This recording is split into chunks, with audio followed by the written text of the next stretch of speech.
Hello friends, आज हम एक स्टोरी देखने वाले हैं जो कि अभी नई थाई ड्रामा है जिसका नाम फेसलेस लव है। कहानी की शुरुआत में हम एक बच्चे को देखते हैं जिसका नाम वी है। वो अपने मॉम के साथ होता है, पार्क में एंजॉय कर रहा था। तभी अचानक से उसकी मॉम गायब हो जाती है। वो हर जगह अपनी मॉम को ढूंढता है पर कहीं भी उसकी मॉम उसे दिखाई नहीं देती। अब उसकी पूरी फैमिली जो उसके ग्रैंडपा थे उसे डॉक्टर के पास लेके जाते हैं। डॉक्टर वी का चेकअप करते हैं और यहाँ हमें पता चलता है कि अब उसे एक डिजीज हो चुकी है। इमोशनल शॉक के कारण अब वो लोगों के चेहरे को नहीं देख पाता। अब ऐसे कई साल बीत जाते हैं। ये बड़ा हो चुका है। वो अपनी मॉम को आज भी मिस करता है। लोगों के चेहरे को आज भी देख नहीं पाता।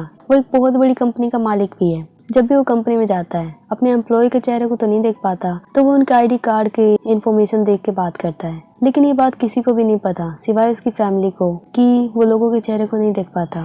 अब भी जैसे ऑफिस में जाता है वो अपने भाई को जिसका नाम कैनन है वो उसे कॉल करता है, फटाफट कंपनी में आने को कहता है। कैनन अभी सोया हुआ था। उसकी मॉम, कैनन की जो मॉम थी वो वी की बुआ थी। वो वी से बहुत ही नफरत करती है। वो चाहती है कि उसके बेटे यानी कैनन को कंपनी मिल जाए और कैनन को वो भड़काती भी है। और कैनन वी से बहुत प्यार करता है, उसके काम में बहुत हेल्प करता है। वी को एक असिस्टेंट चाहिए थी और वो हर बार वो रोज कई एम्प्लॉय का इंटरव्यू लेता था पर उनमें से वी को कोई भी पसंद नहीं आ रहा था, जिसके कारण कैनन थोड़ा परेशान हो गया था। अब हम एक गर्ल को देखते हैं जो बहुत ही क्यूट थी। उसका नाम मिरेन था। वो अभी कुकीज सप्लाई कर रही थी, कई कस्टमर को देने जा रही थी। मिरेन की जो मॉम थी वो घर में केक और बेकरी का सामान बनाती थी और मिरेन वो सारी चीजों को डिलीवर करने जाती थी। अभी वो पास के आंट को देने जाती है जिसका नाम मिस नोई था। मिस नोई को देती है। मिस नोई से डरते हुए कहती है, ये बताओ तुमने क्या जॉब ढूंढ ली? हमेशा अपनी मॉम के काम में लगी रहती हो। मिरेन भी अपने लिए जॉब ढूंढ रही थी पर अभी तक उसे जॉब मिला नहीं था। अब मिरेन अपने घर पे जाती है। घर पे जाते हुए देखती है कि उसकी मॉम और ग्रैंड माँ अभी भी उसके लिए दुखी थी कि मिरेन को अब तक कोई जॉब क्यों नहीं मिली, घर का खर्चा बढ़ता जा रहा है। मिरेन चुपके से सुन लेती है। आज उसका एक इंटरव्यू भी था।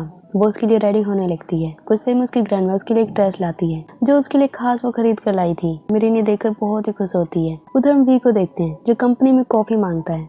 एम्प्लॉय ने जो कॉफी बनाया था वो उसे बिल्कुल भी पसंद नहीं आता। वो बहुत ही डांट लगाता है। उधर मिरेन अब रेडी होते हुए मार्केट के रास्ते से कंपनी की तरफ निकल जाती है अपने इंटरव्यू के लिए। और ये कंपनी किसी और की नहीं वी की ही होती है। वैसे तो वो आधे घंटे पहले ही कंपनी के लिए निकली थी, लेकिन तभी उसे कॉल आता है कि तुम्हारा जो इंटरव्यू था अभी इसी टाइम हो रहा है। मिरेन अब जल्दी जल्दी कंपनी की तरफ बढ़ती है। बहुत ही घबराई होती है। उधर कैनन भी कंपनी में आ चुका था। सारी गर्ल्स का इंटरव्यू ले रहा था जो भी इंटरव्यू के लिए आई थी। अभी तक मिरेन नहीं आई थी पर कैनन को कहीं ना कहीं भरोसा था कि मिरेन वहां पर जरूर आएगी। तभी कुछ देर में इंटरव्यू स्टार्ट हो जाता है। सारी गर्ल्स इंटरव्यू देने लगती है। तभी बीच में भागते भागते हुए दौड़ते हुए मिरेन वहां पर आती है। उसका सारा सामान भी छिड़ जाता है। मिरेन उसको उठाने लगती है। वैसे मिरेन ने अपनी कंपनी में जो इंटरव्यू देने का फॉर्म भरा था उसमें उसने अपना नाम निरंपन रखा था और यही नाम देखकर कैनन थोड़ा अट्रैक्ट हो गया था। मिरेन अब घबराते हुए अपनी सारी कॉपी अपनी सारे फॉर्म को उठाने लगती है। तभी वहाँ पर वी आ जाता है। वी के नीचे सारे कागज थे। बेचारी मिरेन और भी घबरा जाती है क्योंकि वो कंपनी के मालिक के आगे थी। वी तो बिल्कुल लाल पीला हो जाता है। बहुत ही गुस्से में मिरेन को डांटता है कि तुम इतनी लापरवाह हो, असिस्टेंट की जॉब के लिए यहाँ पर आई हो, कौन तुम्हें हायर करेगा? मिरेन कहती है, सिर्फ मेरी एक लापरवाही से आप मुझे जज कैसे कर सकते हो? आपने मेरा इंटरव्यू अभी तक लिया कहाँ है? वी कहता है, अच्छा ये बताओ क्या तुम अब्रॉड गई हो पढ़ाई करने? क्या तुम्हें कई लैंग्वेज आती है? तुम्हारे अंदर कौन कौन सी स्किल है? मिरेन को बहुत डांटता है और कहता है कि तुम फायर हो, मैं तुम्हें हायर नहीं करूंगा। मिरेन को बहुत ही दुख होता है। वो उसे डांटते हुए कहती है कि तुम बहुत ही बेकार बॉस हो, ऐसे किसी को जज कर लेते हो। बाय द वे मेरा नाम निरंपन है। ये कहते हुए वहां से जाने लगती है। पर ये सुनकर वी बहुत ही शॉक था। वो उसे कहता है तुम मेरे ऑफिस में आओ। वी इसलिए शौक में था क्योंकि ये नाम उसकी मोम का भी था, इसीलिए। कैनन तो उन दोनों की फाइट देखकर बहुत ही खुश हो रहा था क्योंकि वो शायद समझ गया था कि वी उसको एक बार चांस जरूर देगा। अब कुछ देर में मिरेन ऑफिस में जाती है, उसके कैबिन में जाती है। वी उसे डांटते हुए कहता है, अच्छा मैं तुम्हें एक ही चांस दूंगा। अब वो मिरेन को एक फाइल पकड़ाता है और कहता है कि इसे कल तक याद करके मुझे सुनाना।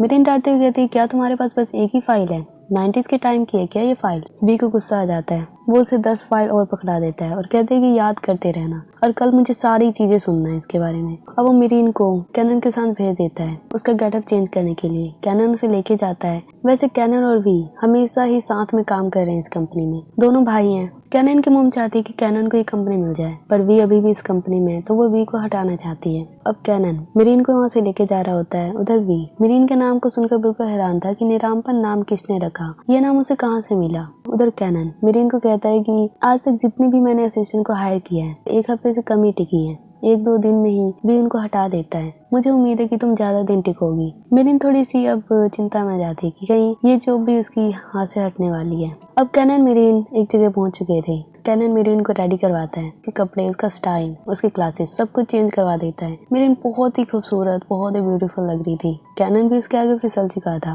पर अभी वो वीक की सेशन थी। अब मेरिन घर जाती है, उसका स्टाइल चेंज देखकर उसकी मॉम पूछती है कि ये सब क्या हुआ। मेरिन उन्हें बताती है कि ये सब कंपनी की तरफ से है और मुझे जो मिल चुकी है। ये सुनकर उसकी ग्रैंडमा मॉम बहुत ही खुश होती है। आधी रात तक मेरिन कंपनी की सारी फाइल्स को याद करती है और आगे वो अपनी मॉम की हेल्प करती है। अब नेक्स्ट डे होता है, कैनन अपनी असिस्टेंट के साथ काम कर रहा होता है, तभी वहाँ पर मेरिन पहुँचती है। मेरिन फाइल लेके वी के ऑफिस में जाती है। वी उसे देखकर बिल्कुल चौंक जाता है। वैसे तो उसका फेस नहीं देख सकता, लेकिन वो उसकी बॉडी को स्मेल करने लगता है। मेरिन घबरा जाती है। वी उसको स्मेल करते हुए कहता है, कल तुम्हारी बॉडी से ट्रैफिक की और बहुत ज्यादा रेस्टोरेंट के खाने की स्मेल आ रही थी, लेकिन आज तुम्हारी बॉडी से बहुत ही डिलीशियस स्मेल आ रही है। ये सुनकर तो मेरिन बिल्कुल शॉक थी, वो गिरने वाली थी। वी उसे पकड़ता है और कहता है कि चिंता मत करो, कंफ्यूज मत हो, मेरा मतलब है कि तुम्हारे अंदर से एप्पल की स्मेल आ रही है। Apple, by the way, Apple की स्मेल इसलिए आ रही है क्योंकि मेरिन अपने घर पे एप्पल पाई बना रही थी, अपनी मॉम की हेल्प कर रही थी, इसीलिए। अभी उसे कहता है कि जाओ मेरे लिए कॉफी बनाओ। अगर कॉफी उसे बनाने नहीं आया तो शायद वो उसे जॉब से भी निकाल देगा। अब मेरिन कंपनी के किचन में जाती है, वहाँ कॉफी की तैयारी करने लगती है। कई मिनट बीत जाते हैं, वे इंतजार कर रहा था, तभी वहाँ पर मेरिन आती है और कहती है कि तुम्हारे पास कॉफी का सामान ही नहीं है। वे कहता है ऐसे कैसे हो सकता है, तुम अपने बॉस को ऐसे डांट कैसे सकती हो। मेरिन कहती है अगर तुम कॉफी पीना चाहते हो जो अपने स्टाइल की है, तुम्हारे स्टाइल की है, उसके लिए सामान नहीं है तो मैं क्या करूँ। वे कहता है अब जाओ मेरे लिए सामान लाओ और कॉफी जल्द से जल्द बना कर दो, नहीं तो ये जॉब तुम भूल जाओ। मेरिन अब जल्दी से मार्केट जाती है और सामान लाकर कॉफी बनाती है। कैनन ये देखकर बहुत ही स्माइल कर रहा था। कैनन और उसके असिस्टेंट ये सब देखकर हंस रहे थे। वे सोच रही थी कहीं मेरिन को भी वे जॉब से ना निकाल दे। उधर अब कॉफी तैयार हो चुका था। मेरिन वी को कॉफी देती है। वी जैसे वो कॉफी पीता है वो बिल्कुल चौंक जाता है। वो मेरिन को रोकता है और कहता है कि ये कॉफी तुमने कैसे बनाई। मेरिन भी बिल्कुल डर चुकी थी, जैसे कि वो कुछ जानती है, किसी को बताना नहीं चाहती। अब आगे क्या होगा नेक्स्ट पार्ट में देखेंगे।